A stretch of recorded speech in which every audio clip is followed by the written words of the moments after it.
Oh, got a wee microphone in, I don't know how it's working, but anyway, good evening.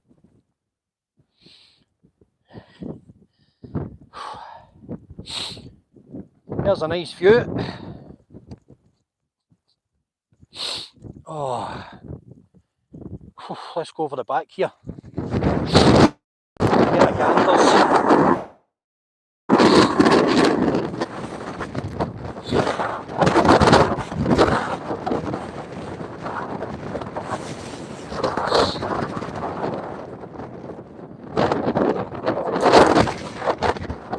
Don't know if you can hear me.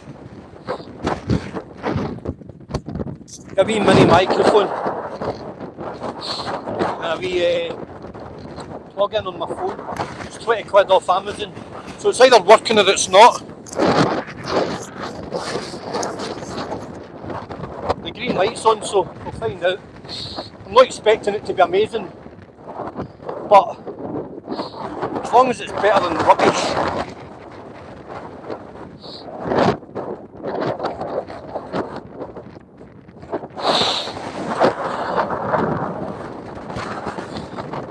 So, is it working, Chris? That's brilliant, good. 20 quid.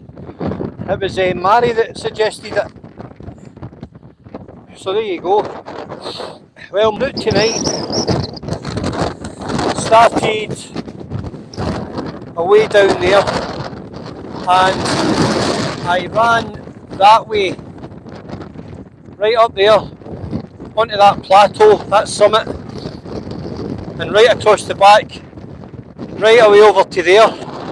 If you look away in the distance, where that water is, and then I ran that path all the way along this ridgeline to here. So over in the distance there, you've got Cairngom, you've got Brearach, you've got Ben McDoo, and you've got Cairngom here. There's a few others, but that's the kind of gist of it. And this bit here is known as the Cairngom Plateau, and it's a boulder field. It's a boulder. Well, it's not actually a shifting boulder field. It's kind of fixed.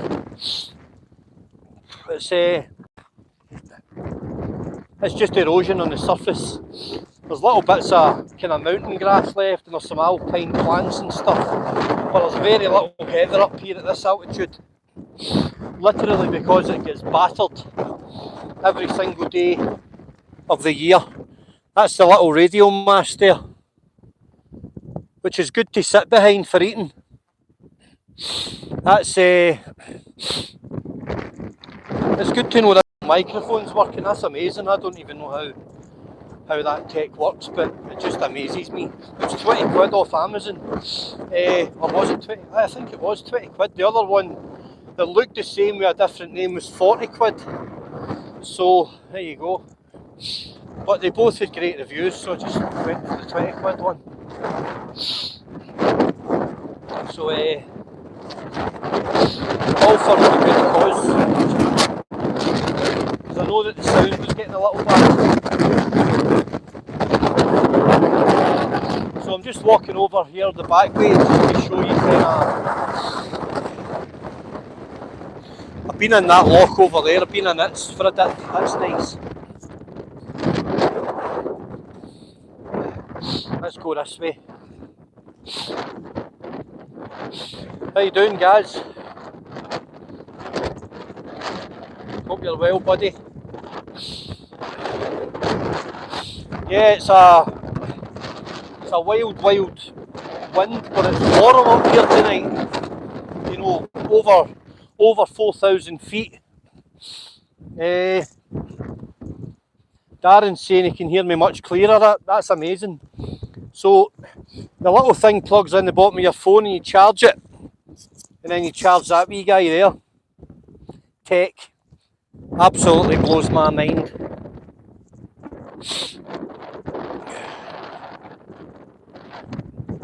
Yeah, there's nobody out tonight, everybody's off now. When I was running up, I was actually passing people on the way down, and they're like looking at me as if to say, where are you going?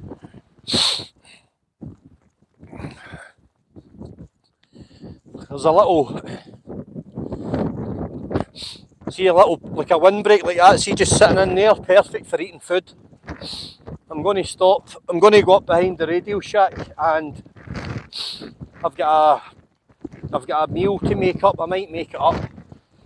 I don't know, I'm not actually hungry, I'm more thirsty than anything, so I might actually save it. It's beef stew and potatoes. There's the Cairngoms in all their glory. Remember what I said about navigating? So, the summit of this is exactly the same as the summit of that, and that, and that, and that, and that, and there, and there, and there, and there, all across the Cairngoms, right? Every single thing that you see out there is literally identical. Look at that. That's just one massive plateau. Now, that's effectively a couple of, 3 or 4 kilometres square. So if you're out there and you basically lose a bearing and it's foggy, I keep talking about this, it gets very, very difficult to navigate Cairngoms. So if you get lost, you've got to go for them straight away, immediately. Go for them means stop in your tracks. James Jimbo Anderson's asking how high I am. I'm over 4,000 feet. James, these are about the third or fourth highest mountain in Scotland. You've got the Ben number 1, Ben McDoo. You've got Brearack, I think's number 3. Then it's probably Cairngom. So I am high up. I'm over 4,000 feet. And the summit's just right there behind me. So I'm about 50 feet or something beneath the summit just now. 100 feet maybe. Not even that. Well, it will be 100 feet, it's only 30 metres. Nice bit of rocks over there for finding a little bit of shelter. So the likes of that there, right, that's what I would call a tor. In Scotland they call them cairns. Okay, so in Scotland that's known as a cairn. In England, i.e. on Dartmoor, it's known as a tor, T-O-R. You've got fox tor, you've got fen tor, there's all sorts of tors down there. And in Dartmoor, like the Cairngoms, it's notoriously difficult to navigate. That's where I learned to navigate, in the south, in the West Country in Dartmoor. One of the biggest national parks in England. Extremely bleak. Very similar to the Cairngoms, but boggier. And I would probably say it's a lot wetter as well. Although I could be mistaken there, because Scotland is. But so that cairn over there would be a great point to navigate a bearing from. So what I mean by that is, if you were lost but you knew you were on the Cairngom Plateau, you could walk, you could circle the summit, get to that, and then look on your map and say, right, I've came round, I'm here. But if you could pick something solid like the radio mast, or a little gully or a ravine, or just a point, if you got a little clear window and you can see another summit and you know that summit intimately, and you say, right, that's Brearack, or I know that's Cairntoul, or I know for a fact that's Ben McDoo, because then you can take a bearing to it, and you could take a back bearing and work out roughly where you are, and then from there you can do a little bit of maths and a little bit of kind of jiggery pokery. And there's a thing called a resection. I don't know how many people use them in navigation and stuff like that, but a resection is 3 points, and it's basically doing a little bit of maths in order to find your location. It's a little bit more in depth than that, but the gist of it is you're trying to basically triangulate your point, exactly where you are on a map, and relate what you believe to the ground. So you're trying to relate the ground to the map and vice versa until you're confident that that's where you are. From there, you can take a bearing. When people step off the top of Ben Nevis to their deaths, you know, it's because they're walking into oblivion, they're walking into fog, or they're walking in fog, and they think they're walking towards the path. It's horrific, right? But there is actually a set exit strategy from the top of the Ben, where I think it's something like, say it's 220 paces, you know, say it's south-southwest, or it's a bearing of 180 degrees, say it's something like that, right? You will effectively, evening Tasman, you will effectively step from Ben Nevis, you know, you'll take those paces on that bearing if you've got a compass, and it's printed on most maps. It's a safety extraction feature, and you can walk safely off the summit of the Ben and you'll land on the tourist route. And I'll tell you when I done it. I'd done it in the winter time, and I did it literally with my eyes shut. Just to be on the safe side, I opened my eyes about every 25 paces, but literally I would stop, I would look for trip hazards, and I would walk, and I would take my time, and then I would stop, and I'd open my eyes, check where I was, and I'd do it again, and it worked perfectly. And I literally walked right off the Ben in fog, very, very dense clag fog, and that's what I did.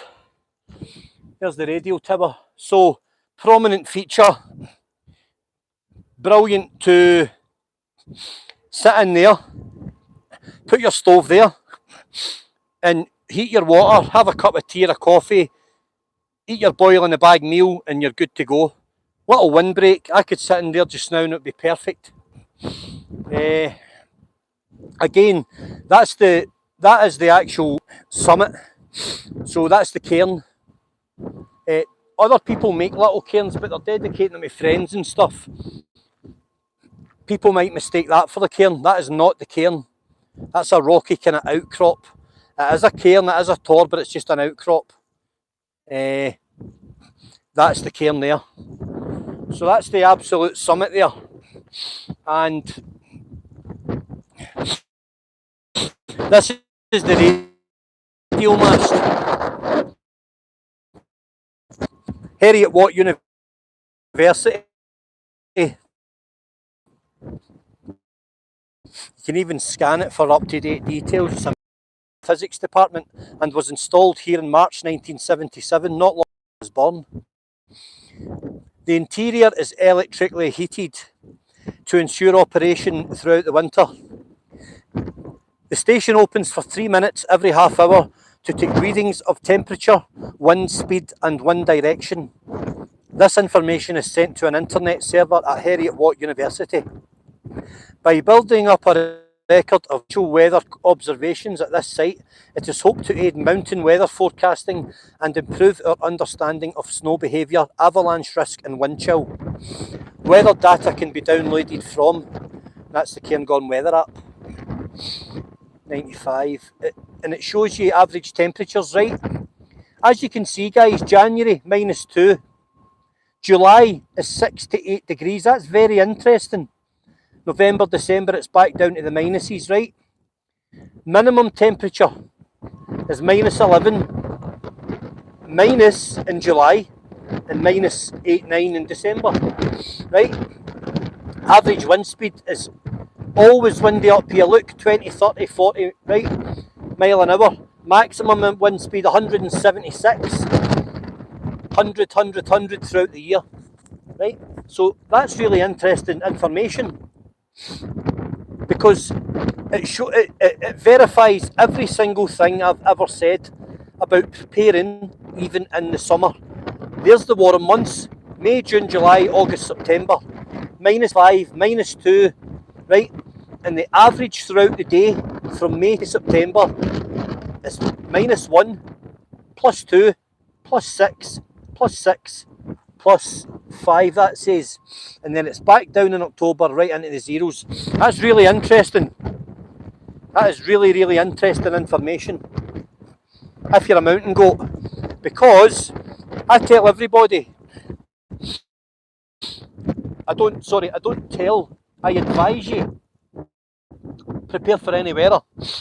Really, realistically, it's common sense, because I've got on a thin merino base layer just now, right? It's just a thin layer, and I've got on a pair of shorts, okay? Because I know the track, and I know the track right round here. I've got on a pair of Hoka trainers because I've ran it. What have I ran tonight?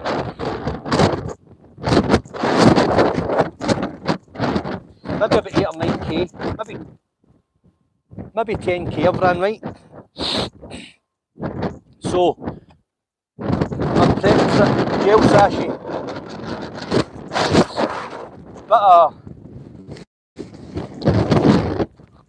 bit of food and some fluids. Now, because I've been on the go constantly, I'm still warm. It's not a really cold wind, but I'll bet you it's not any more than, I don't know, 8 to 10 degrees, maybe about 8. It's not warm by any stretch. I'm absolutely fine, because I'm not sitting. If I sit here for 30 minutes, I know for a fact I'll be cold. Look at my hands, right? Now, my hands have got bad circulation anyway, as you can see. Look at that one, right? It's been broke so many times. That's as most as I can straighten my hand out, right? Because it's freezing. Look at it, it's blue. And it has been badly broken a lot of times. It's ridiculous. I don't want to talk about that. But my hands are freezing. Ears, face. So I'm going to set up the phone here, and I'm going to neck some food, right? And I'll just show you how I do it live quickly. So let me just set this up. Let me see, right? Look at that for a nice door. Stainless steel. It's a beauty, isn't it? Yeah, it's locked. Look at that it's a cracker, eh? Do not climb the mast. Why would you anyway, unless you were an idiot? So I'll just set this up so that we can see what the crack is, right? That better. Oh, to get the backpack off. And I'll show you the drills.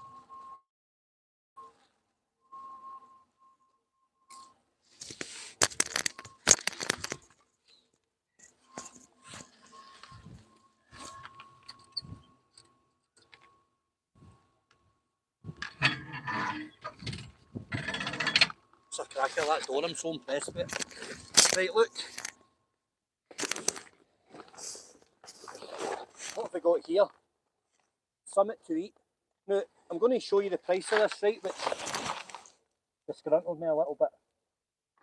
It's an ultralight pack. Now, I shouldn't really be eating it just now, because this is for summits in the winter time. I would never normally buy this. I treated it because it was really for a video I was going to do. It's $6.99, which is bloody shocking, right? It's a main meal. It serves one beef stew with potatoes. It's dried food, so I need to heat water and put it in. See, in the winter, these are life-saving, but they're really too dear for me. They are. I just can't bring myself to. Even if I had the money, $6.99 is bloody shocking. They have got a purpose, guys. They don't weigh anything because they're dried. So, really, I shouldn't be eating it just now, but I'm going to anyway. I've got my titanium spoon. Okay? That's my titanium spoon. It's nice and pink to make the boys wink. I've got my hoodie, my wee mountain equipment lightweight that I always carry and always wear. And I've got my fire maple stove. Okay? So I'm going to quickly rattle the food on, and in my top pouch, as always. Now I always carry paracord, as you know, because I'm mad for it. Got a gel sachet, I've already had one. That is only if I start rattling because I get hypoglycemic. So there's my little bit of water. I don't carry a lot of water. That little bottle will get filled in a stream not far back. That's what's going in the stove. I'll show you quickly what the crack is here. Let me just adjust this.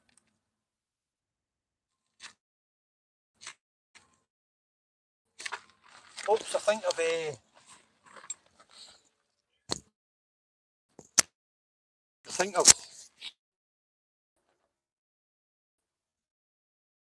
I'll just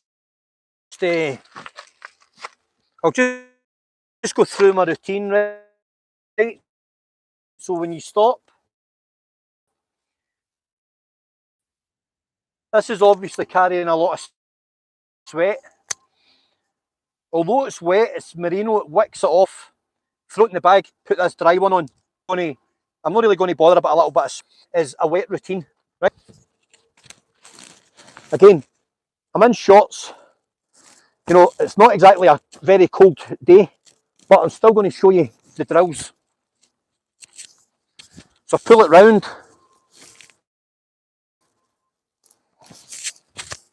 And I zip it up. Why do I do that? Well, I want to preserve any body heat I've got. Right? Get my bum bag, wee auto paxi. It's got knife, compass, head torch. There's the silver. It's got a little knife. It's got another gel sachet. It's got some boiled sweets. That'll cut anything. Okay? And that's in the little front. Never really comes out until it's required. And that just sits there. And that's the crack. So let's bring the backpack here to kneel on. Don't want any stones in my knees because it just gets infected and it's a pain in the ass.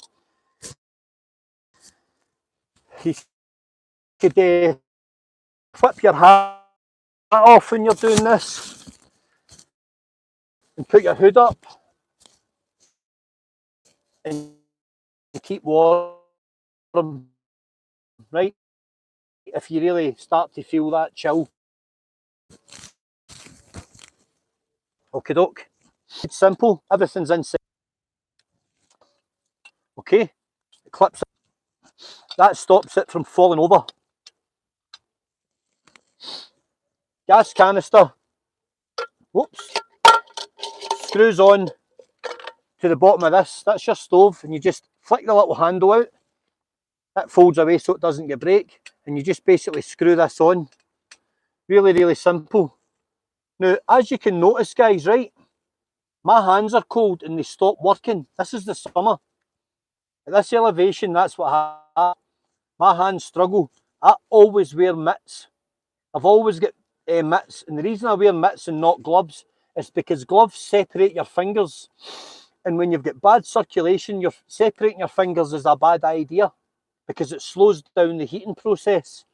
Mitts, your fingers are always together, and so is your hand. Better blood flow, better circulation, a more rapid a heat into the hand. So that's why I don't.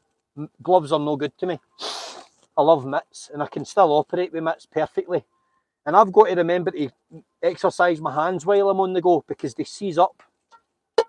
So that's the stove set up, ready to go. And I'll show you the basics of the stove. That's your little wind trap, the baffles, so that there's no gas wasted. It's got a neoprene wrap on it. Okay, these are for heating water only. You can heat food in them, but there's no need, right? It just sits in, and that's it locked in position. Now, you take your water, and obviously, now these will heat a litre of water in a couple of minutes flat, especially when you're out of the wind. Now, the wet ones of these are about a £5. It's a different brand, but they go in because they're boiling the bag, ready to eat. This one is a summit to eat, so it's more expensive, but it's for saving weight while you're summiting, okay? So that's the crack. So we're going to spin that, and then we've got a little clicker.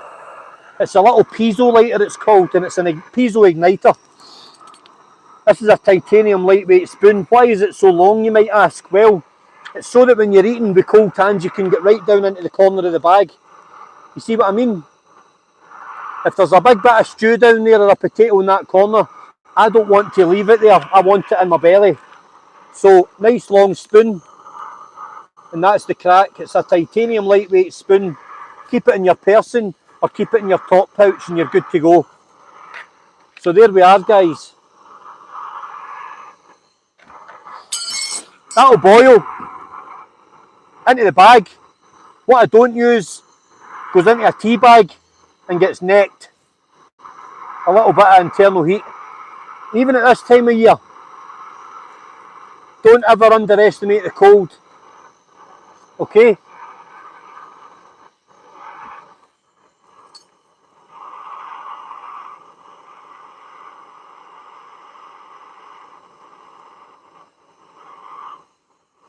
So there we go, guys.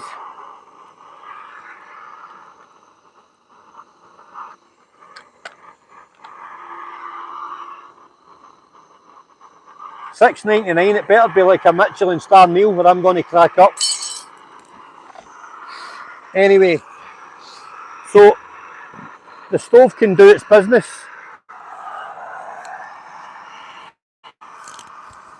And I keep forgetting about that microphone. No used to it, obviously.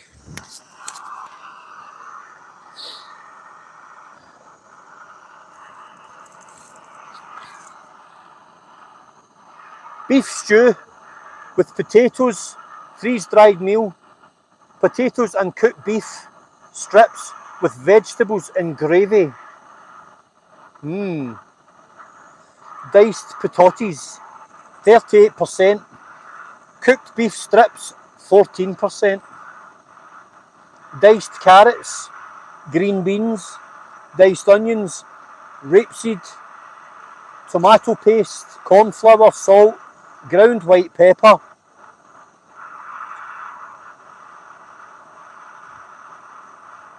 Add 300 millilitres of boiling water approximately and stir for 8 minutes. 8 minutes, all of that walloped in 2 minutes. 8 minutes. So there we go.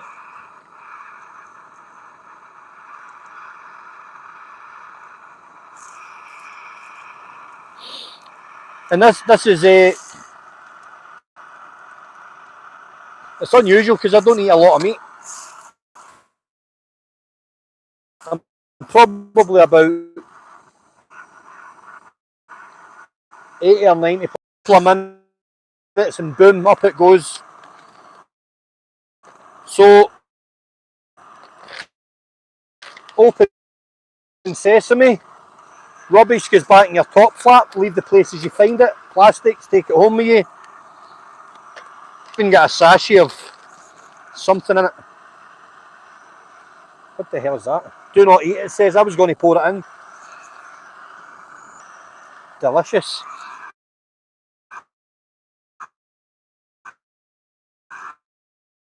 Right, so turn the stove off, unclip, and in it goes.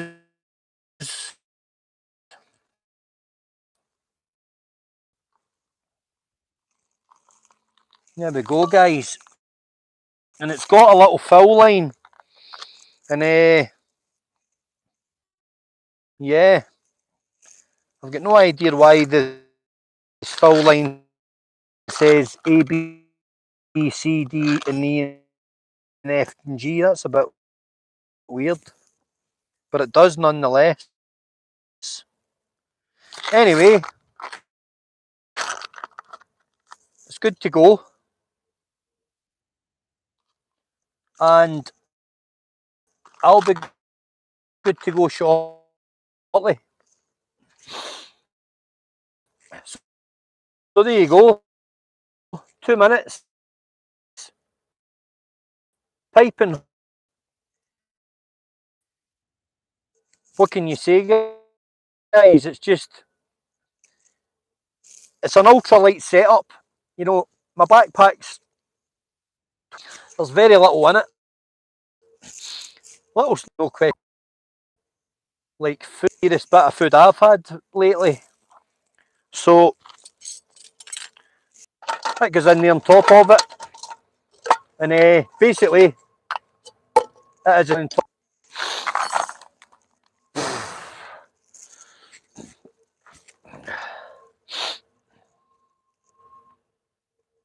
Chris Glendinning saying that the A, B, C, D, and E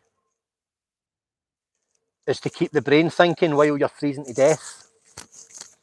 I believe that you're right, Chris. I absolutely believe that's why they've done that, in order to confuse the life out of you while you're confused, while you're facing certain death on an exposed mountaintop. The last thing you're tasting is beef stew and potatoes, and you've got the alphabet running through your brain. I like that, Chris. I like that. I like the whole concept of that, because it's quite sadistic, and that's the type of thing that a Royal Marine would tell you. While you've just been shot on the front line, he would come over and say, "Remember that tenner you owe me? I want it right now before you pop your clogs." That's humour that only a fellow Marine would understand, by the way. Well, I tell you a story. While I consume this Michelin star cuisine, when one of the lads used to get killed, right? When one of the lads get killed, we used to have a kit sale. So instead of moping and, you know, being gutted, you would basically rob his belongings and sell them. And with the money, you would go out in the piss. That's a true story, by the way. So whoever was first to break into his locker, cut his padlock off, steal all his Gucci bits of kit, like his Maglite, his Leatherman, or his Gerber, or his Sog, his trainers, if they, any good Bridgedale socks that he had, or his Thorlow 1000 milers, you would basically steal as much as you could without anybody knowing, because he wouldn't miss it, he was dead. And then with the proceeds, you would go in the piss. And that was legal and above board. And it probably brought a lot of families comfort, knowing that we were all out on the lash, you know, at the expense of their lost son. And I know that sounds very morbid, but believe me, it works, because you are in the profession of violence, and you are in the profession of hurt. It's the hurt game, you know. Death is a part of the game. So you have to make light of it. You've got to make light of it. So that's what we used to do. And another thing we used to do, right, is you'd pack up like some of the personal items, the really personal stuff, photo albums and stuff. And most guys always had a porn mag in their cupboard, like a nude book, Razzle or something like that, right? And you know, or Club magazine, or the Nudie Birds in it. So you'd pack up the belongings, and that was to get sent back to their mum, and they'd always put the porn mag right in the very top. So the first thing the mum seen was the porn mag. And that sounds really cruel, but it's not. It's just a thing that happened in the Corps, just the thing that happened in the Marines, you know. And it brought a little bit of humour and it lightened up the mood. And it worked. Believe me, it does work. And so I remember packing somebody's kit up for them, and that's what we did. But we put gay magazines in so that when they saw it, they were all kind of confused, you know, like pictures of naked sailors and stuff like that, just for good measure. Back in the good old days. Anyway, it was good. It was a good laugh at the time. Here's Jojo, and how you doing, Jojo? We're eating well tonight, Jojo.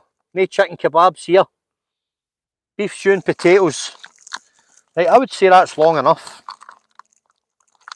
Jeez, oh man.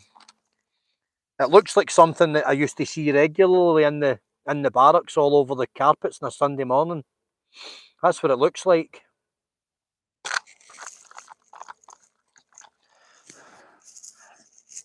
Mmm.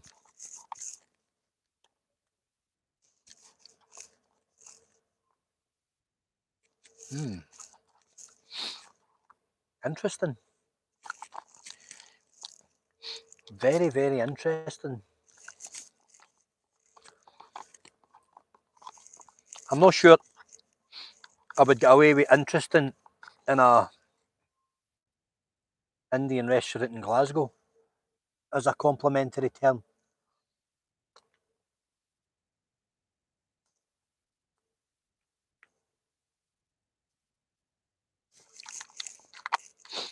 Hmm.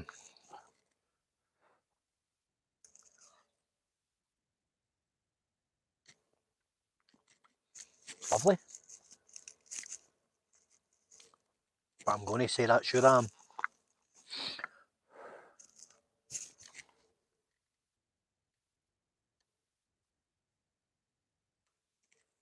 It's actually nice in an unusual kind of way.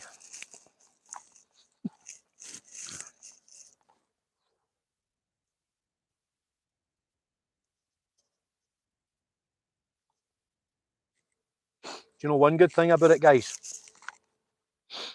In all seriousness, it's warm.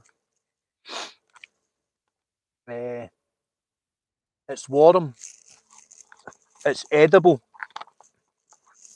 And in the right circumstances, it will save your life.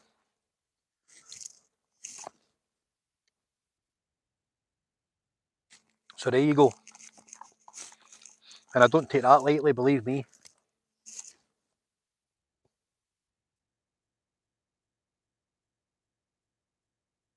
Although it's July, I'm thinking to myself, if this was January and 3 or 4 feet of snow and -10, that would be the best $6.99 I've ever spent in my life. So I get it. I actually get it.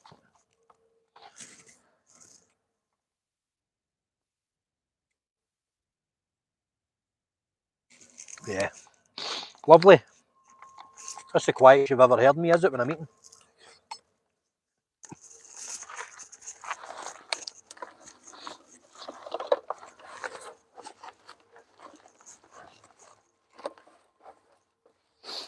That will be the quietest you've ever heard me.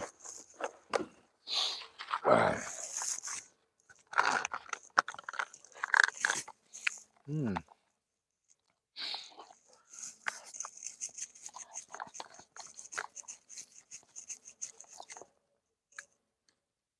Want to see the view?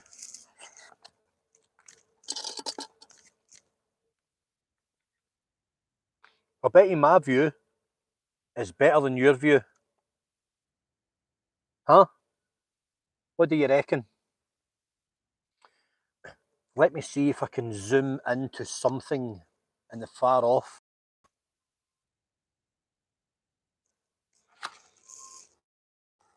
Right, there you go. I bet you my view is better than yours.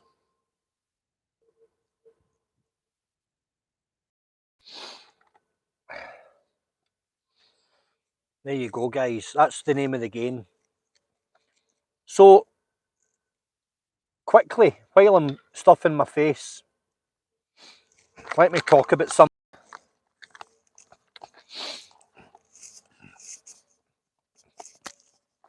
Let me talk about progress.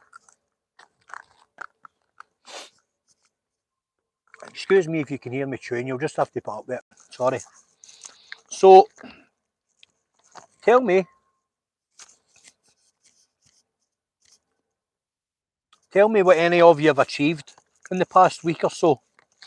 However small, however big.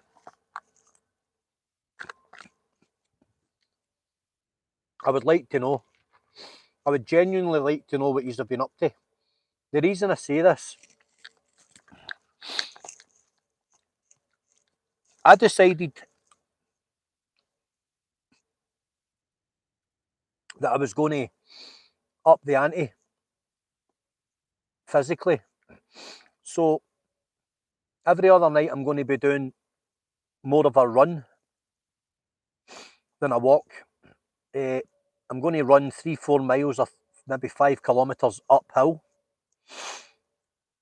And I'm going to be doing that to try and rip some weight off myself and increase my cardiovascular and increase my lungs.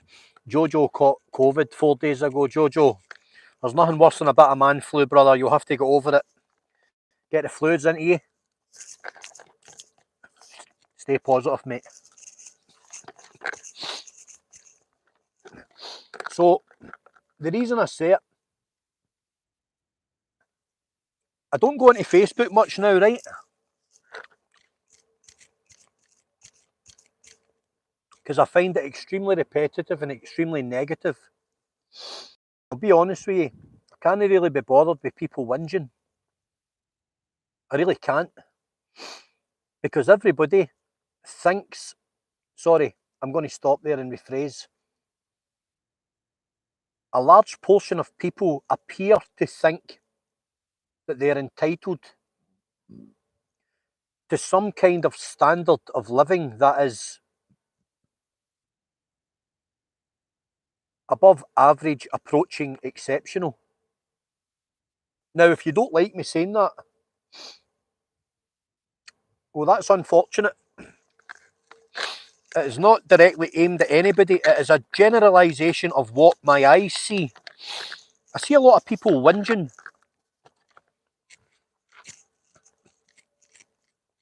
saying, you know, this, that and the next thing. And, oh, quickly, look, there's a runner. See him? Good on the fella. I thought I'd amount to myself. I reckon he's smelt the stewing potatoes and he's actually trying to find me. That's what I think's happening there. Hopefully not, because I'm not sharing.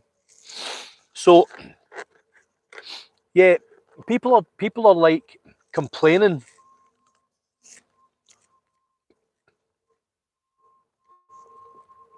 I get it. The state of our country is dire.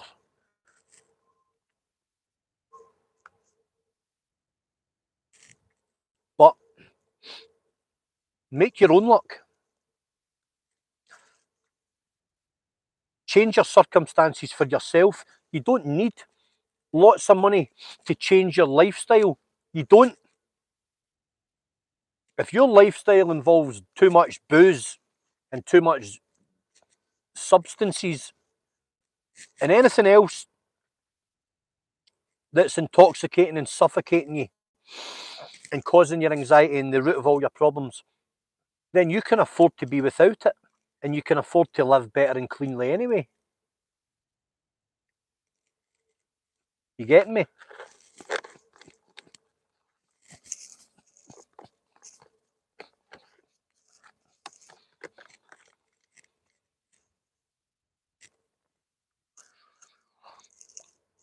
So,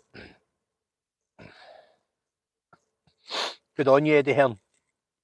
Enjoy it. Let me know how you get on with it. So, if you can change your lifestyle, I was busy today, tonight, get back. I could chill out lie down, chill out, do nothing, achieve nothing, vegetate.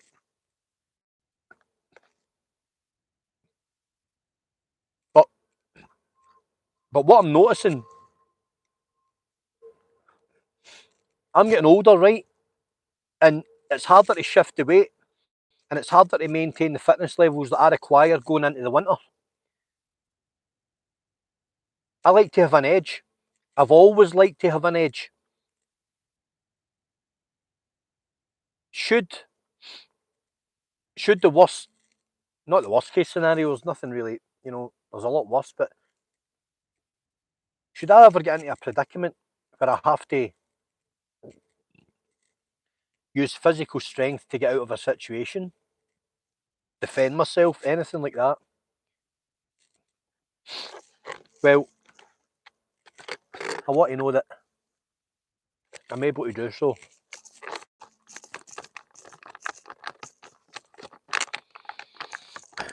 So up the ante.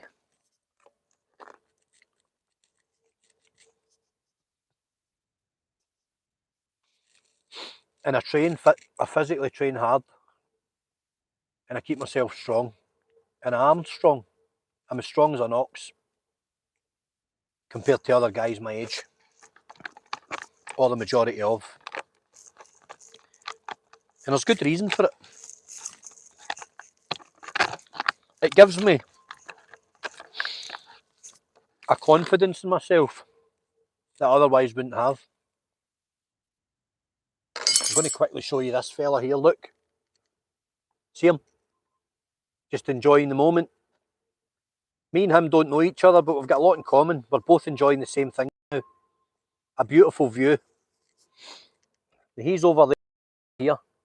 And he's over there thinking, I've got this place to myself. And I'm sat here right behind him saying, ha ha ha, turn around. There you go, eh? Anyway, as I was saying, guys, you've got the tools to change. Make the change.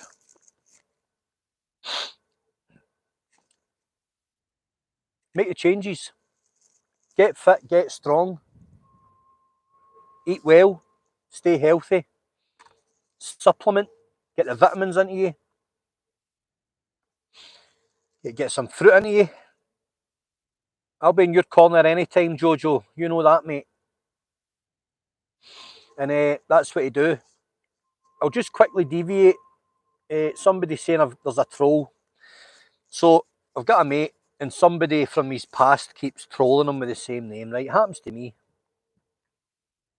I reckon we should welcome the troll into the chat, and I reckon we should send the troll some love.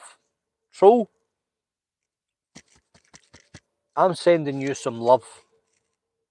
From one brother to another brother. I hope that whatever it is that is making your soul so black leaves you, and you find the light, and you join the brotherhood.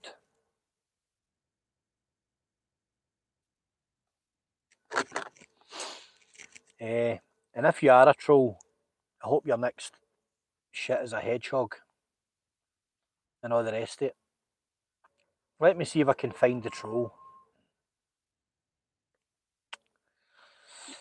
I don't like these trolls annoying me, but they don't bother us really.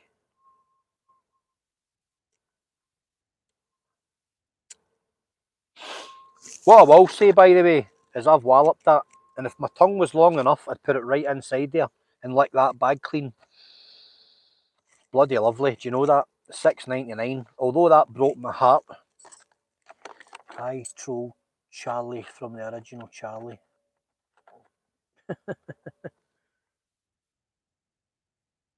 Yeah, troll. Let's everybody, as a collective, send the troll a big cuddle. Okay.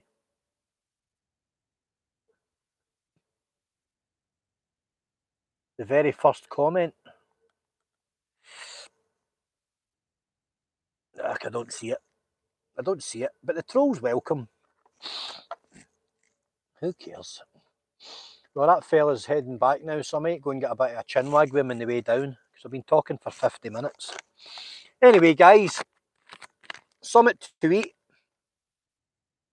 Beef stew with potatoes. I'm literally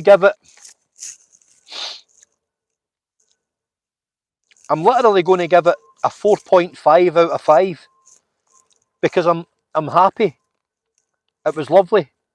And do you know something? I'm going to give it a 5 and I'm going to tell you why.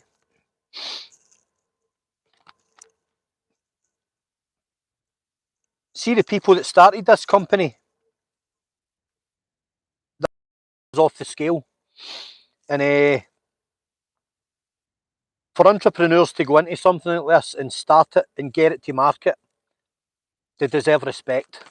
I've been an entrepreneur all my life and I've got respect for entrepreneurs. Anyone with the balls to get up in the morning, you know, 2 or 3 hours before everybody else and put their neck in the line 7 days a week gets my respect. So they're getting a 5. How you doing, Big Eck? Well, guys, I'm putting my rubbish away and I'm going to make tracks, so to speak. The top flap, we leave the place always as we find it, never any other way. Keep beautiful Scotland beautiful. Okie doke. Right, let me see here. The backpack is sorted. I'm good to go.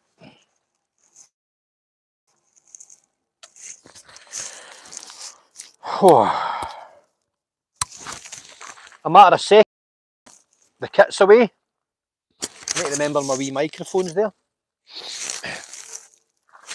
You leave the place as you find it. I hate mess. I don't like it. If I see anybody doing it, I actually just go straight over to them and say, pick it up or I'll bust you. They usually respond in kind. Anyway, guys, here's where we are. We are high up on the Cairngom Plateau, over 4,000 feet, surrounded by natural beauty. What's not to like? What can you say? It's absolutely stunning.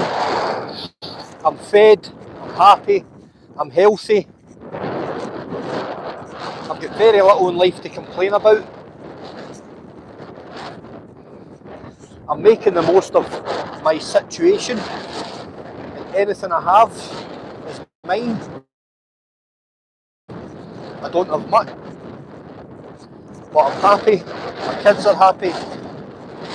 They're fed, there's food in the fridge. What can you complain about? If you're getting up in the morning and you're whinging, change your circumstances, please. Change your life, change your circle. Get rid of whatever it is that's bothering you. Try and live a life that works for you. And that, as they say, here endeth the lesson. So good night from the Cairngoms, and good night for me. I'm running that way.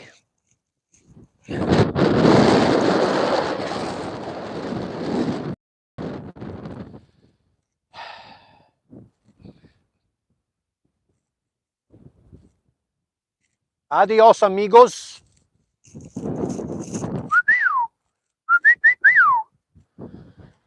Woo-hoo-hoo.